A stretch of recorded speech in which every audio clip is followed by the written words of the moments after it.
High friends, good morning. আর এখন দোকান বেরিয়ে পড়েছি, দোকান যেতে হবে। এমনি লেট হয়ে গেছে, এখন বাজে 11টা। অলরেডি আধ ঘন্টা লেট হয়ে গেছি।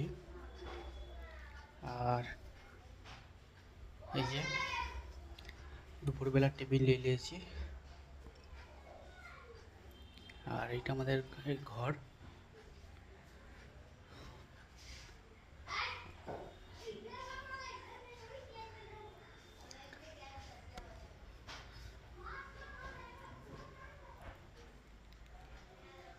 চলো, দেখা হচ্ছে নেক্সট ভিডিওটা লাইক কমেন্ট শেয়ার করবে, ভালো লাগলে চ্যানেলটা সাবস্ক্রাইব করে দিবে।